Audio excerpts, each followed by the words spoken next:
नमस्ते। आज मैं आपके लिए सेल्फ एम्प्लॉयड कस्टमर के लिए जो इनकम डॉक्यूमेंट की ज़रूरत पड़ती है उसके बारे में जानकारी देने के लिए आया हूँ। तो सेल्फ एम्प्लॉयड में बेसिकली हम तीन कैटेगरी करते हैं। एक तो एसीपी, दूसरा एसीएनपी और तीसरा असेस। अभी एसीपी क्या है? Self employed professional. दूसरी चीज़ होती एसीएनपी।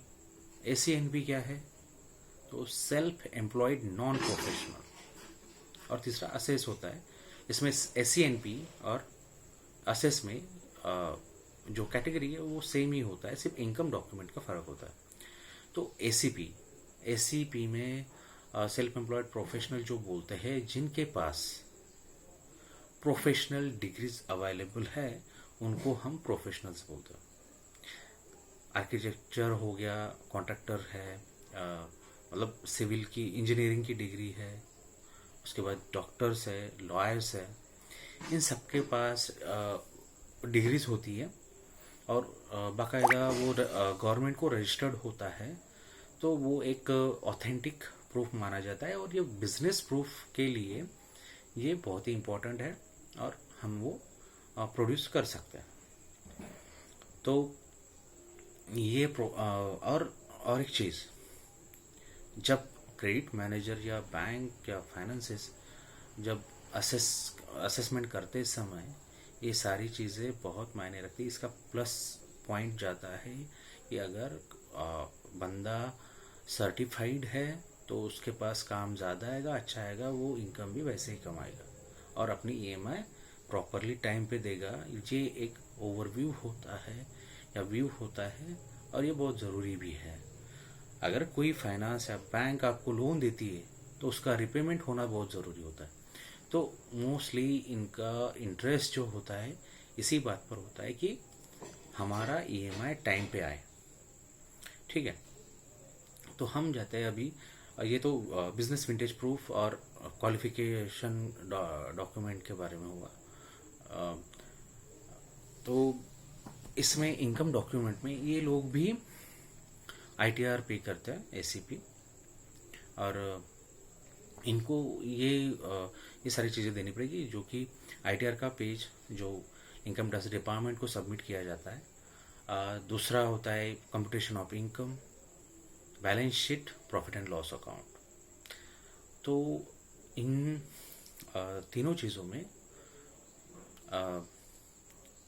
ओपनिंग बैलेंस कितना था, उसके बाद लागत कितनी, एक्सपेंसेस कितने, नेट प्रॉफिट कितना, उसमें डिप्रेसिएशन कितना हुआ और बाकी सारे बहुत सारे एक्सपेंसेस उसमें मेंशन होता है।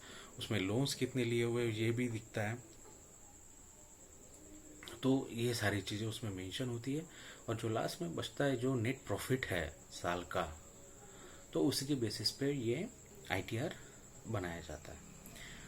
तो इसमें और एक जानकारी देना चाहूँगा कि अगर फर्म 50 लाख के ऊपर अगर प्रॉफिट बुक कर रही है तो उसको अपनी फर्म ऑडिटेड करवाना पड़ता है, जो सीए प्रोवाइड करता है। और ये भी चीज़ें मेनली सीए ही करते हैं, लेकिन मोस्ट ऑफ द टाइम कैसा होता है कि शहर में सीए अवेलेबल नहीं है या काम ज़्यादा है, तो टैक्स कंसल्टेंट जो है ये सारी चीज़ें, मतलब प्रॉफिट एंड लॉस का account, by balance sheet, computation of income, ये सारी चीज़ें वो बनाते हैं और उसके बाद ऑथराइज करता है सीए। तो इस कंडीशन में प्रिफर करिए कि सीए ही बनाए, उसके अंडर में ही अंडर से सारी चीज़ें बने, ताकि अपनी इनकम प्रॉपर हो। क्योंकि बहुत सारे समय टाइम पे क्या होता है कि इनके जो आंकड़े हैं या फिर फिगर्स है वो मैच नहीं होता, तो उसकी वजह से वो दिक्कत जाती है और उसके साथ साथ वो समय भी बहुत बर्बाद होता है। तो ये बहुत ज़रूरी है। और एसीएनपी क्वालिफाइड लोग हैं तो वो उनको पता होता है कि एग्जैक्टली क्या है, लेकिन एसीएनपी में ये प्रॉब्लम्स बहुत आती है। उसके साथ साथ बैंक स्टेटमेंट भी ज़रूरी है 1 साल का। डिटेल में तो मैं आपको बताऊंगा। तो अभी ये हो गया एससीपी के बारे में जानकारी। अभी जानते हैं एससीएनपी, सेल्फ एम्प्लॉयड नॉन प्रोफेशनल। इसको अगर एक्सप्लेन करना है तो सिंपल सी चीज़ें, जो बिजनेसेस के लिए प्रोफेशनल डिग्री की ज़रूरत नहीं होती है वो हम नॉन प्रोफेशनल कहलाते हैं। किराना दुकान हो गया, जनरल स्टोर्स हो गया, या फिर ऐसे ही बहुत सारे दुकान जो जिसके लिए क्वालिफाइड होने की ज़रूरत नहीं होती। मिनिमम आपको प्लस माइनस का अगर कैलकुलेशन आता है तो वो भी मतलब इनफ होता है। और कैसे प्रॉफिट निकालना है ये सारी चीज़ें उसमें तो आएगी आएगी। तो इसमें हम बिजनेस विंटेज प्रूव करके क्या दे सकते हैं। शॉप एक्ट लाइसेंस होता है, उद्योग आधार होता है, उसके साथ साथ ग्राम पंचायत से नो नाहरकत प्रमाण पत्र जो बोलते हैं, नो ऑब्जेक्शन सर्टिफिकेट, तो वो ले सकते हैं, जिसमें ये आदमी इतने साल से ये बिजनेस इस जगह पर कर रहा है और सक्सेसफुली कर रहा है, इस तरीके से वो लिख के लाना होता है वो चीज़ें। अगर रेस्टोरेंट है तो फूड लाइसेंस होता है। अगर एग्रीकल्चरल का ये है दुकान है रिलेटेड, तो उसका भी रिनोवेशन होता है, उसका भी कृषि मतलब डिपार्टमेंट का ये लाइसेंस होता है, वो भी टाइम टाइम पर रिन्यू करते रहना पड़ता है। तो ये चीज़ें भी हम, ऐसे बहुत सारी चीज़ें होती हैं, ये चीज़ें हम इसमें विंटेज प्रूफ करके दे सकते हैं। और रही बात इनकम डॉक्यूमेंट की, जो ITR, profit and loss account, computation, balance sheet, ये चारों चीज़ें इसमें भी वही रहेगी, वैसी ही रहती है एज ए इनकम डॉक्यूमेंट। तो तीसरा जो कैटेगरी है वो है असेस इनकम या लिक्विड इनकम भी उसको बोलते हैं। तो इसमें और एससीएनपी यही फ़र्क होता है, ये लोग आईटीआर भरते हैं और प्रॉपर उनका रजिस्ट्रेशन होता है, और असेस में इनका रजिस्ट्रेशन भी मोस्टली नहीं होता है, या फिर उनके पास कोई आईटी रिटर्न या ऐसे चीज़ें भी अवेलेबल नहीं होती। तो इसमें प्रूव करके, जो अगर ग्राम पंचायत एरिया है तो वो नाहरकत तो दे सकते हैं। उसके बाद उद्योग आधार कभी भी बनता है, कैसे भी किसी भी कंडीशन में बन जाता है, तो वो आप दे सकते हैं। लेकिन अगर इसमें मोस्टली बैंक और फाइनेंसेस जो बिजनेस विंटेज है वो उनको अच्छा लगता है, मतलब 5 साल से 10 साल से अगर बिजनेस है तो वो बहुत अच्छा मानते हैं। तो ठीक है, तो ये चीज़ें विंटेज प्रूफ करके हम सबमिट कर सकते हैं। उसके साथ साथ जो इनकम डॉक्यूमेंट जो है जैसे आईटीआर, तो इसमें आप कच्चा बिल्स, पक्के बिल्स, परचेस के, सेल के, उसके बाद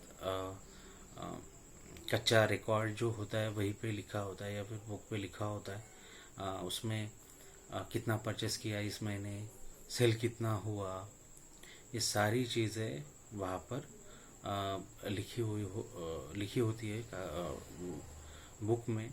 तो वो चीज़ें आप सबमिट कर सकते हैं।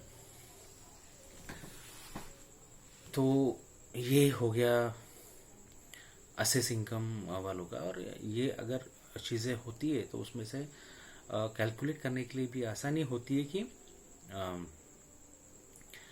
उनका प्रॉफिट मार्जिन क्या है और या फिर महीने का कितना है। और इसके साथ साथ असेस मतलब इनकम असेस करने के लिए ये भी पूछा जा सकता है कि जब पीढ़ी आती है उस समय कि आपका डेली का गल्ला कितना है, तो ये भी पूछा जाता है। और एक चीज़ जो कॉमन अभी जीएसटी रिटर्न हर महीने भरना पड़ता है, 3 महीने का भी भरा हुआ मैंने देखा हुआ है। तो वही चीज़ इनकम टैक्स की तरह कितना प्रॉफिट है क्या है उसके बेसिस पे मंथली आपको टैक्स पे करना पड़ता है, जीएसटी देना पड़ता है। तो वो भी आप as a business income proof करके आप सबमिट कर सकते हो। ठीक है। अभी मैं आपको स्टेटमेंट के बारे में बताऊंगा। सेल्फ एम्प्लॉयड या कस्टमर जो होते हैं उनको मिनिमम 1 साल का स्टेटमेंट मांगा जाता है, और बिजनेसेस में सीसी भी लिया जाता है, उसके बाद ओडी भी हो सकती है, तो और टर्म लोन्स बहुत सारे चलते रहते हैं, तो उनके भी 1-1 साल के स्टेटमेंट जमा करना बहुत ज़रूरी है, ताकि उस पर से आपकी क्रेडिट पता चले। मोस्टली SCNP में ABB निकाला जाता है, एवरेज बैंकिंग बैलेंस, तो उस कंडीशन पे आपको असेसमेंट के लिए आपसे स्टेटमेंट लिया जाता है। और अगर आपने लोन लिया है तो वो लोन की अमाउंट क्रेडिट हुई दिखती है, उसके साथ साथ कोई EMI अगर जा रही है आपके अकाउंट से तो वो भी उसमें रिफ्लेक्ट होती है, टाइम पे जा रही है कि नहीं जा रही है। और कुछ डेविएटेड चीज़ें, आपके चेक बाउंस कितने हो रहे हैं, ये सारी चीज़ें उस पर से पता चलता है। आपकी क्रेडिट का पूरा चिट्ठा होता है, वो उसमें दिखाई देता है। तो इस कंडीशन में हमें बैंकिंग की तरफ भी ध्यान देना बहुत ज़रूरी होता है कि चेक बाउंस ना हो, आपको अननेसेसरी चार्जेस ना लगे, ये सारी चीज़ें ध्यान देना बहुत ज़रूरी होता है। और आपका मिनिमम बैलेंस एटलीस्ट मेंटेन हो, इस प्रकार से। मतलब बहुत सारे लोगों का कैश में व्यवहार बहुत ज़्यादा होता है, और वो शो नहीं करना चाहते, लेकिन इसका क्रेडिट पे बहुत फ़र्क पड़ता है।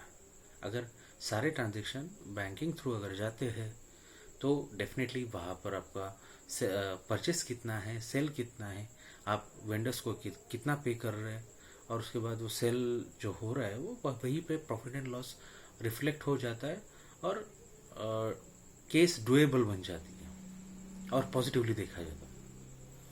तो ये बहुत ज़रूरी है कि आपको प्रॉपर ध्यान देना ज़रूरी है बैंक की तरफ या बैंक स्टेटमेंट की तरफ। तो इस तरीके से मैंने ये जो मैंने आपको सेल्फ एम्प्लॉयड के बारे में जानकारी दी, इनकम डॉक्यूमेंट के बारे में, ये तो मिनिमम या फिर जनरलाइज आपको इन्फॉर्मेशन दी है। अगर इसमें कोई एडिशनल जानकारी जानना चाहते हैं तो आप मुझे कमेंट कर सकते हैं, ताकि मैं आपको उस पर प्रॉपर गाइड कर सकूं, या फिर अगर मुझे नहीं पता है तो मैं अपने कंसल्ट करके लोगों को कंसल्ट करके जो क्वालिफाइड है और उसमें ज़्यादा काम कर चुके हैं, एक्सपीरियंस है, उनसे कंसल्ट करके मैं आपको उसका सॉल्यूशन ज़रूर दूंगा। तो और जानकारी के लिए मेरे चैनल को सब्सक्राइब करिए, बेल आइकॉन दबा के नोटिफिकेशन लीजिए, ताकि मेरे जो वीडियोस है आए हैं करके आपको पता चले। थैंक यू, धन्यवाद।